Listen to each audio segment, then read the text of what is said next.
Hello everybody, what's up? Today, I'm gonna be covering one of the stories that, let's just say it's heavily inspired by the YouTube channel Goose Boost. Shout out to Goose Boost, he's awesome. I'm very inspired by this, by the way. Now I'll ask you, do you know this fan art over here that is sitting in your eyes? Well, I guess you would probably presume that it's kinda cute and all that one, it's adorable. With the Nevada and University kinda t-shirt. Oh, I mean a hoodie, sorry. But the thing here is, you might presume it cute and you might know that it's from the anime fandom. Well, I must tell that the origins are definitely not deeply, and basically very darker than that one. Hello everybody, my name is Timmy, and before we proceed any further to the story, I would really ask you if you would be kind enough to like, subscribe, and maybe leave a comment about this one. And yeah, maybe share it with a couple of friends.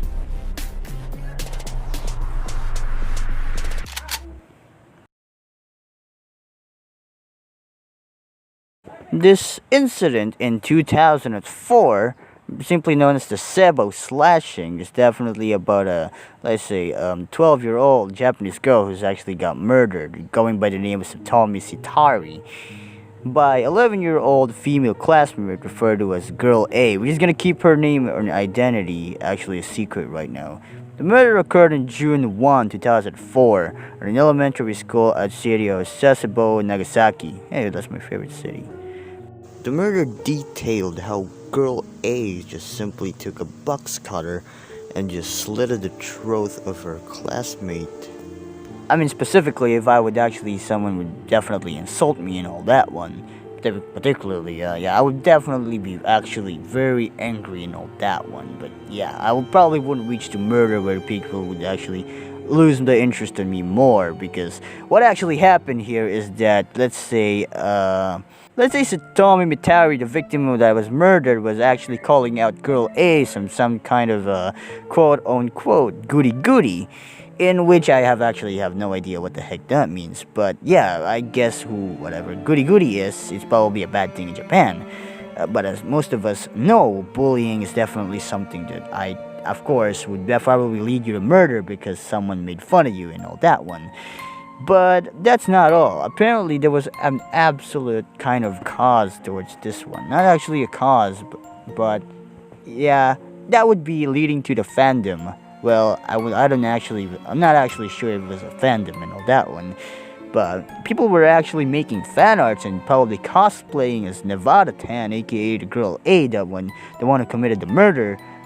Yeah, probably looking like they were actually pretty similar to that one. But yeah, they're kind of cool. It was kind of cool, but yeah, story back then is actually not good. After being taken into custody, Girl A was reported to have confessed to the crime, saying, I'm sorry, over again to the police. She spent the night at the police station, often crying, and refused to eat snacks that she was offered to. Well, I guess that she was like thinking, I don't deserve this! But yeah, this is kind of sad, to say the least. Everyone is a victim here. Girl A intentionally mentioned no motive for killing. Shortly afterward, she confessed to the police that she and Mitari had a quarrel at the first result of the message left on the internet. Girl A claimed that Mitari slandered her by commenting on her weight and calling her a goody-goody. What I said, guys. What I said. I don't even know what goody-goody is. Maybe I'll look it up for you. I mean, after all that one, I think pretty much she's definitely in the biggest, deepest pit of her own mind. Just what I would actually call the deepest part of your mind, and then the deepest part of the abyss that is actually just in your head, and you can't actually escape that one. For me, I've actually been there, like when you did something wrong, you absolutely don't know what to do anymore. You feel like the worst person, even though it's pretty much a simple thing. I've been there. The feeling was inevitably so bad that you want to kill yourself as well. But murder, I don't even know the feeling of murder. No one could specifically forgive Girl A for this one. Carry on. On September 15, 2004, a Japanese family court ruled institutionalized Girl A, putting aside her young age because of severely for the crime. She was sent for reformity in Tochigi Prefecture. Sorry if I butchered that name. I have to apologize for that one. The Nagasaki family court originally sentenced girl A to 2 years in involuntary commitment. The sentence was extended by 2 years in September 2006, following a psychological evaluation in May 29, 2008. Local authorities announced that they did not seek an additional sentence. Well, come on, man, it's a kid. Apparently, I think a girl is 12. I think it's more younger than her victim, which is I forgot her name. I'm so sorry. Oh, Sitomi Mitari. Okay, that's her name. Sitomi Mitari. I'm sorry, guys. But is that all that was ever happened there? Is there any kinds of situation that was actually happened here? Like, is there anything else apart from the motive of murder that might, let's just say, a situation that will make you just want to say, wait a minute, okay, you just killed her because she bullied. Is there any reasons that we can exempt you? In fact, there actually is, because apparently girl A, she was diagnosed with Asperger's syndrome. Sorry, I might have butchered that name again. So what is Asperger's syndrome, by the way? Well, according to Wiki, I gotta go to Wiki, by the way.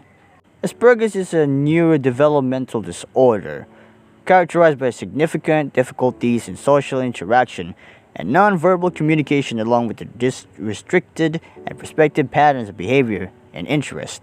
It is an autism spectrum disorder, ASD, but differs from other ASDs, but literally impaired language and intelligence. Although not required for diagnosis, physical clumsiness and unusual use of language are common. Signs usually begin before 2 years of age and typically last for a person's entire life.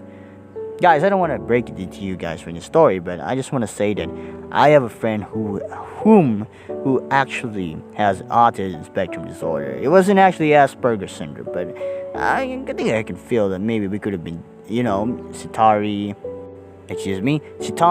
Mitari and girl A could have been a very good friend if they really just know that girl A had Asperger's syndrome. There we go, nailed it name. And yeah, quite different otherwise than the regular autism that my friend most likely has, because I was still able to comprehend it, and yet, yeah, we were friends. And let's not forget about the other problem in which we can all agree that turning something like this to a meme, a real life murder case, might as well not be cool in our word. Because let's just say, and let's be honest, let's give a very big example and instance as Etika himself. First of all, rest in peace, Etika. Etika, on the other hand, what happened to him is, let's say, of course, he became a meme and everybody started joking about him. On the other hand, yeah, everybody thought that he was joking about he was gonna take his own life, and people thought it was just joking about his mental illness. And yeah, a few days later, maybe it was years or months, I forgot, we heard the news that Etika took his own life.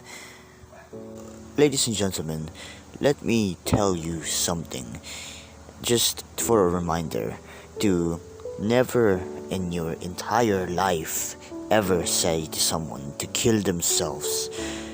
Mental illnesses, on the other hand, just remember that it cannot be seen by the average human eye. It can never easily be felt.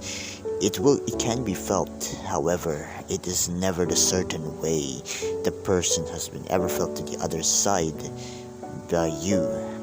Just remember, to make it more safe, never tell anyone to kill themselves in any way possible. Now, going back to girl A, our killer herself, we might ask ourselves, well, how is she now and where is she? Well, my friend, I had to tell you that Japan has this rule of keeping the identity of any minors who have committed any crime against the public, and not making them be noticeable to the public and their true identity. But where is she? Well, we can't tell you that one, of course. And also nobody asked, lol. But the thing here is, she has been rumored to have been still walking the streets, and yet she's having a great life. Asperger's syndrome might as well be coped up already. But I'm not saying I'm supporting a killer here. I'm saying that everybody is a victim from a decision that we all made.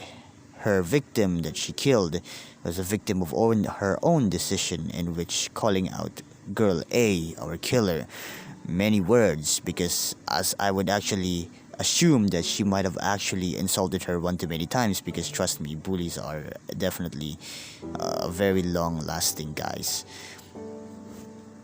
Girl A, on another hand, also has the epicenter of this topic in which she committed the murder. And that is quite a very, very big, bad decision herself. And yet, we are victims. You see, in life, nobody is a victor. No one is a victory taker. Although we might call it success that we became rich or had money in all of our hands. Remember that we will all die soon. Either it's by we got murdered, either it's natural causes. We will eventually pass on, and there is no escaping that one. So my advice to you right now, if you were to be young as me, have great decisions in life and always be wise. Once again, we have a conclusion as I conclude this video right now. I'll tell you to have great decisions in life. And once again, this is Timmy. If you've been sticking around this channel, I'll tell you this: rock and roll till you're dead. And thanks for watching.